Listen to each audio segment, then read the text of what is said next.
guys, I'm Libby. And I'm Michael. Welcome to Punsy's Palace, where I do all things Disney, hence the Punsy, and all things regarding my life and home, hence my palace. So if you haven't subscribed, be sure to do so down below for more Disney and lifestyle content. Today we are discussing the Heroes of Olympus series. So if you don't know, the Heroes of Olympus series is 5 books, and they continue the story after the 5 Percy Jackson and the Olympians books. First one is The Lost Hero. We have that here. Mm-hmm. The second one is The Son of Neptune. Then there's The Mark of Athena, The House of Hades, and The Bloods of Olympus, or The Blood of Olympus? The Blood of Olympus. Okay. What we will be doing in reviewing these is I just recently read them like this year at 23 years old, so I did not read them when they were coming out, and so these are my thoughts and opinions on the books. I read the Percy Jackson books in middle school, and I read the first 2.5 and then stopped for whatever reason. I can't remember why. But I read these 5 all the way through for the first time this year. I'm going to go through, I have all of my thoughts for each book. This might become a 2-parter. We'll see how long it takes, but we are going to go through book by book and go through our thoughts. Get started? Let's go. Alright, so The Lost Hero. So the first thing is, I really liked the multiple perspectives. I thought that was pretty cool. I don't like that there was no first person. I'm just more of a first person kind of fan. Everything was in third person, even though it was surrounding one person's perspective, really. I didn't mind that as much. It kept it kind of organized, because I feel like when you slip into first person, when you're bouncing around perspectives, it can be easy to slip up either as an author or a reader. I think just coming off of the Percy Jackson books, I was hoping that they would still say in first person. I didn't know that there were going to be multiple perspectives, so there was that, but I liked being in Percy's perspective in first person the whole time, and then this time it was like all these other characters, which was really cool, but I was like, I'm not a third person fan in reading something. I like it to be, I hear their thoughts and feelings. I didn't mind it because you still got to hear the thoughts and feelings. It was just prefaced by Jason, Leo, Piper, etc. Yeah. Thought this or whatever. I loved that Annabeth came back in it, because I love Annabeth, but there was no Percy the entire time. They just mentioned Percy here and there. They're like, oh yeah, that kid Percy Jackson, and that was it. And I was like, where is he? I didn't mind that too much because of the gap I had from reading the books. I had this good 8-year gap at least from reading these, so my affinity for Percy Jackson the character had dwindled while my love for the book series was still there. So I was just happy to have the whole Greek Roman mythology young adult novel back. I wasn't like foaming at the mouth for a certain character like you were. I love Percy. Percy and Annabeth are my favorite, and I was happy that Annabeth was at least in there for a little bit, but there's no Percy. I like Percy, I like Annabeth, don't get me wrong, but I did like the new perspectives and the new people. I think it just took me a while to be like, okay, these guys are pretty cool, but I did like all of them. I love every time that Leo does something basically in the book, because Leo's a really cool character, and I also really liked a lot of Piper's storylines and everything. I thought that was really well done. The Midas scene was probably my favorite. From reading the first book, I wasn't as big of a fan of Jason until we got to the Midas scene. Yeah, he was just kind of a bland boy. I don't want to spoil anything, but he had other things going on. There's going to be spoilers. Okay. Yeah. There are spoilers. Here's one. He had amnesia. He had no idea who he was. He had no idea what he could do, why he was where he was. So it was kind of difficult for him to be this bopping little man. Even when he does like know more about who he is and everything, he's still kind of just like a very neutral American boy. He is one of the less, I don't want to say nuanced, but like he's the less explosive characters. Everybody's got a ton of layers. He does too, don't get me wrong, but he's just They're just not explored as much in this book. Yeah. But like the Midas scene was like, alright, it's not just like Leo being a really cool, strong character and Piper being really cool. Jason also can hold his ground too. Yeah. So that was important. I really like the Cyclops scene, where Leo rigged this mammoth arm. Destroyed them. Smoked 3 Cyclops. I did like the whole running part of the first 2.5 to 3 books. Everybody's reforming when they were dead.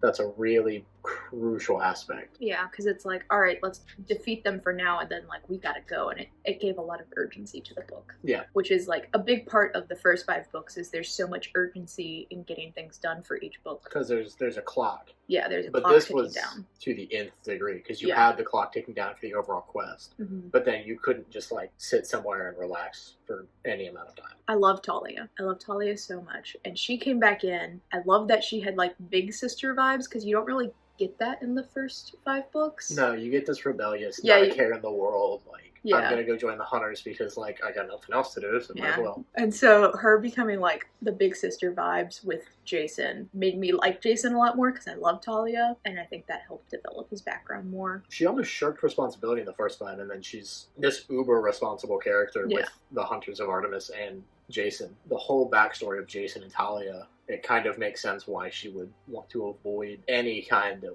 responsibility. Yeah. Seeing him again, knowing he's alive and everything, I think just helped her become a much more loving kind of character. I forgot to put in the notes Festus. Do you want to talk about Festus? Festus was the best character. I love Festus. He's so cool. And like, I think you had a bigger attachment to him than I did. I just was like, oh yeah, cool, like mechanical dragon. It's this baller 50-foot-long mechanical dragon that nobody can handle since Charles Beckendorf died in the 5th book. Mm-hmm. And everybody, like, the big deal for the Hephaestus cabin was like, we need to kill it. And Leah's like, no, don't do that. Festus, just throughout the entire 5 books, his plot arc, his character arc was outstanding. It almost just kind of throws down the gauntlet of Leo's capability straight away, because it's this big cabin of people who are nothing but like excellent with mechanics and craftsmen. And then it's like Leo is all of that and more. And he's the least physically imposing of the entire group. The pacing for this first book was definitely slowed down a lot compared to the first 5.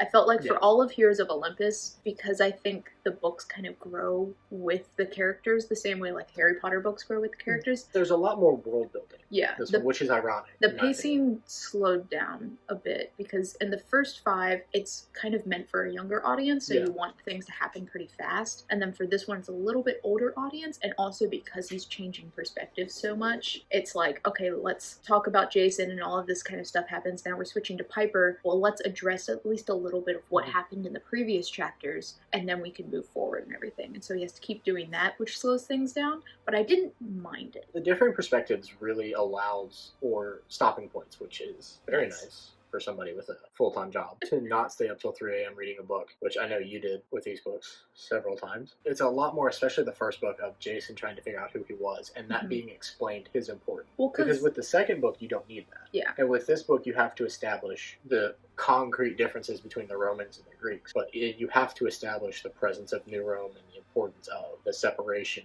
There's a lot more world building in these books because in the first books you have the Greeks, their world is built and everything through those books, and then in these, not really in this one, but you are leading up to hinting that there's a whole other world with the Romans, and so you have to build that whole world as well as connect it to the Greeks and why didn't they know about each other. So there's a little bit more world building than just an entire other camp, which I wasn't a huge fan in the first book of all of the obvious hinting that there's like a second camp of Romans, and it's not really fully revealed until the very end, even though like it's obvious that there is some other thing going on. And I think it was a little bit ruined for me because I knew these books were about the Romans. Yeah. And so with this book starting off knowing that it's still we're in the Greek world, I'm like, okay, well, where do the Romans come in? And you're just waiting for that all the way to the end. I didn't hate that too much. You're a bit more of an impatient reader. I think having read it for the second time, like reading it through the second time, I had an idea of what was happening. I didn't hate it too much. It was fine.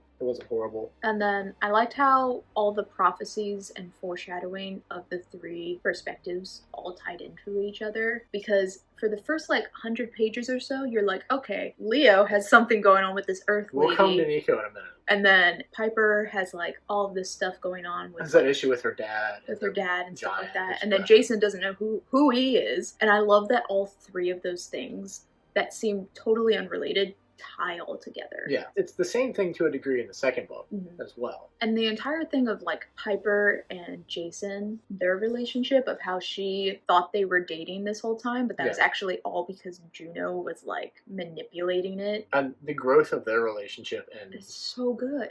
I really like how there really isn't a love triangle. Like, it very easily could have had, and there's not. And I hate love triangles so much. They're just so pointless and just a waste of time. And there like was the potential like, oh, that could be a problem, and it was just kind of like, it was a bit of a problem, but it was nobody made a big deal about it because everybody was like, okay, we've still got something to do. We got bigger things to like take care of and everything, and it was kind of just handled in a pretty mature way.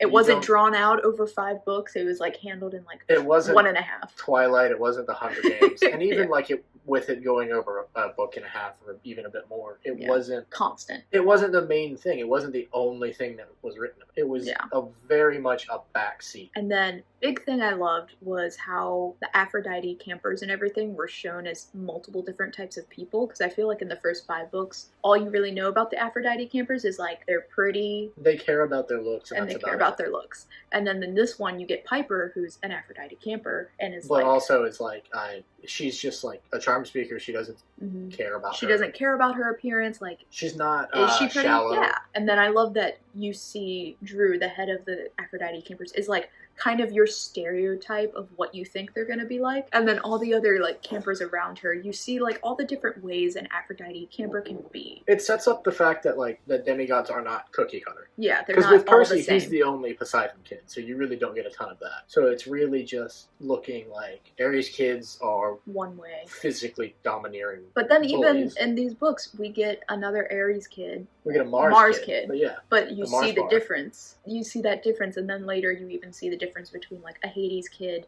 and then the Roman counterpart of a Pluto kid. But this look within just the Aphrodite cabin. Yeah. Within the Hephaestus cabin. The look of the nuance between each individual. It's less of cookie cutter and more. These are people, they just happen to have abilities the same in common with their godparent and some characteristics. And so this is my last thing on Lost Hero. I was overall really big fan of the book. I liked the epic adventure, everything. I just really wanted to read the next one for the possibility of getting Percy back. Like, I enjoyed it, and I think if I go through and I read them again, I'll enjoy this one a little bit more because I know Percy is coming and I know what's coming. But for the first time around reading it, I was like, all right, let's go. Let's keep going. It's very much a race to get to the end. Not because it's like a bad book. It's because it's so good you want to see what happens. It's difficult to put down. I'm biased because these are my favorite books. These and the Percy Jackson books are easily my favorite. And it's just straight up my childhood. So, Son of Neptune. Thoughts. Percy is back, and I was so excited, and then you find out that he doesn't have any of his memories. It was a roller coaster. It was like, Percy perspective, and then it was like, he doesn't remember anything, and then it was like, but he remembers Annabeth, and that's adorable, and I love them together. So I was like, okay, it's not as bad as it could have been. And you start to think, oh, this is just going to be the same thing as this book of, okay, another person has amnesia. Yeah, and it's a little similar, but it's explained why, and it's an important factor. Yeah. Because it's the sole reason Percy isn't dead within the first 20 pages of the book. And it's necessary, and he gets his memory back in a different way. I feel like it was a little bit faster for him than it was for Jason. Yes, and I think Rick Riordan did that intentionally because I think he's just saying, I can't have the same thing happening over and over again. Yeah, and I think he knows, like, okay, for Jason it needed to be drawn out because that was our first introduction to him. Yeah. But with Percy, it's like, we know him, so we can find out things a little bit faster. It served its purpose once he gets out of New Rome. And then it took me a while to warm up to Frank and Hazel. I definitely liked Piper and Leo a lot faster in Lost Hero, and it took me a while to, like, really enjoy the characters of Hazel and Frank. I think because it was like,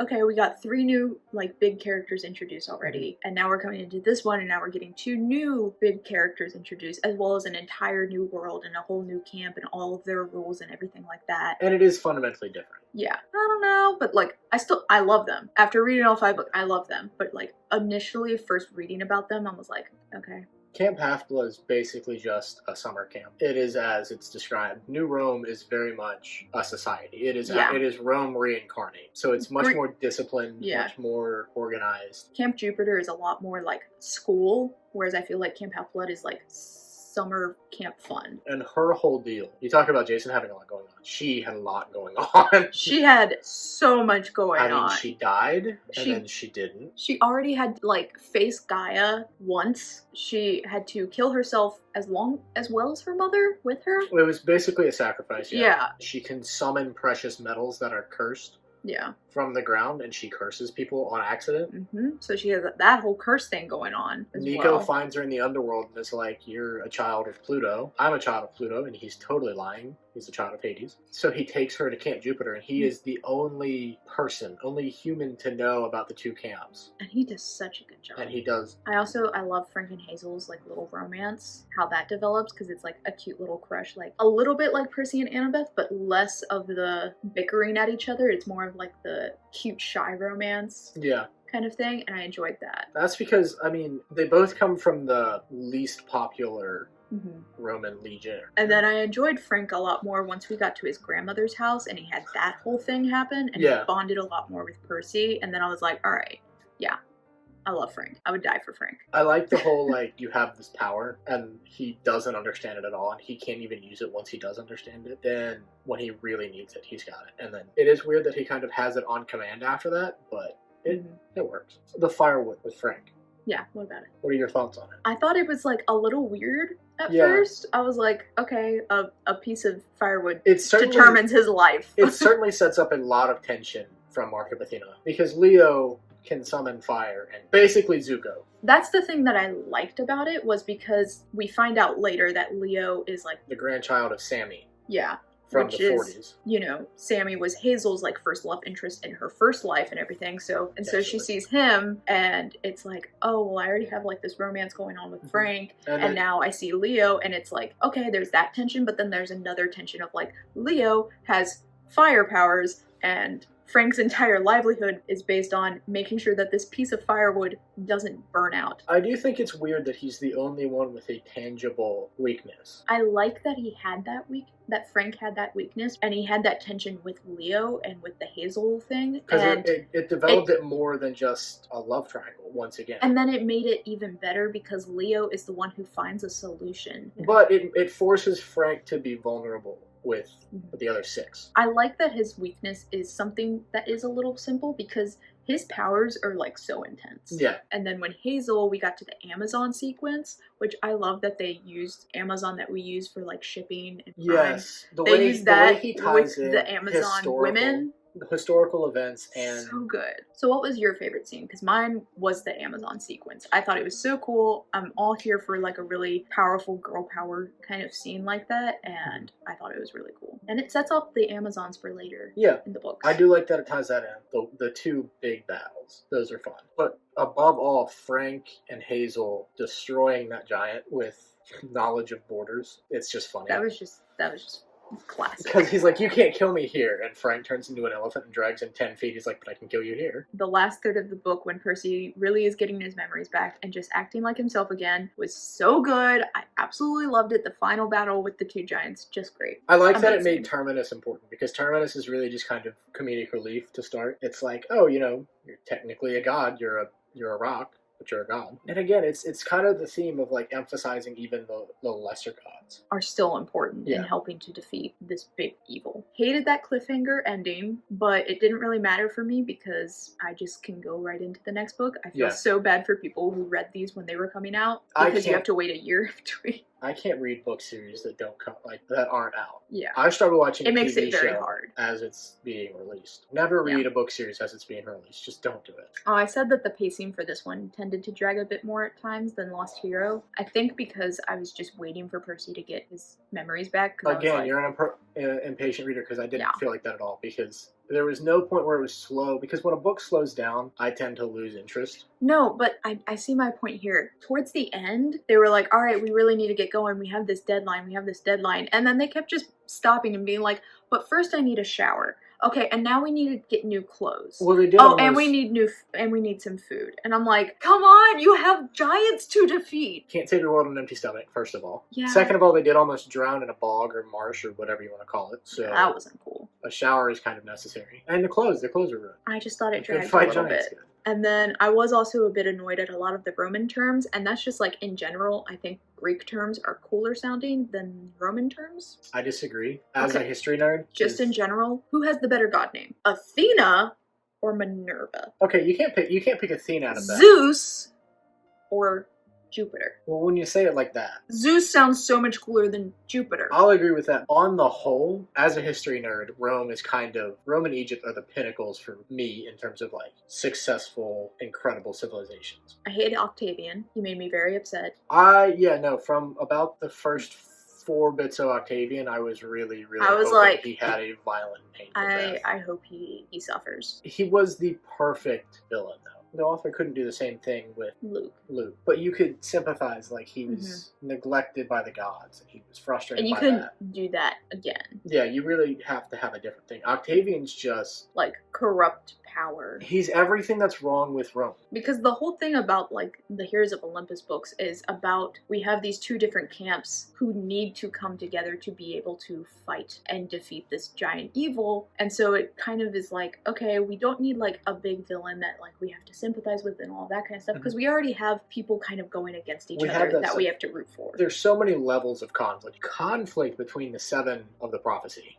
You've got the conflict between New Rome and Camp Half-Blood just outright. You've got the conflict within the gods themselves, the conflict with Gaia, the conflict with each individual giant or pair of giants throughout this book. That's why I think Gaia is so much better than Kronos, because Kronos was very much at the forefront of the lot. Gaia is very... biding my time. Yeah, and it's more ominous. Yeah. But Octavian takes that villain aspect, and he really, really is just, like I said, the worst that you can perceive a Roman. He's greedy, he's corrupt, he's desperate for power and to destroy and conquer. And that is how Rome was perceived by a lot of cultures. And it leads to a lot of, like, all of the Greek demigods that we're trying to root for and everything. It leads to them also having, anytime they're introduced to Octavian and they find out a little bit more about him, it puts doubts in their minds, like, oh, that's how Romans are, and it, like, leads up to this stereotype. Defeat that stereotype in their heads when working with, like, Frank and Hazel and Reyna. You see them overcome that, and then you see how that is overcome in the final book. I'm very hyped for the next book and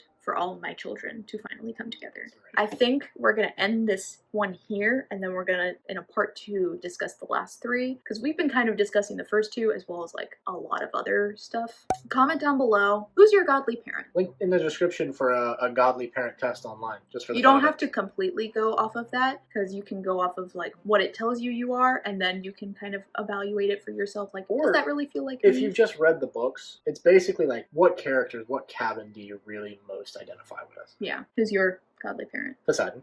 Yeah. Vibes. You know, beach. Athena. Alright, and if you like this video, guys, be sure to give it a thumbs up. And until next time, farewell.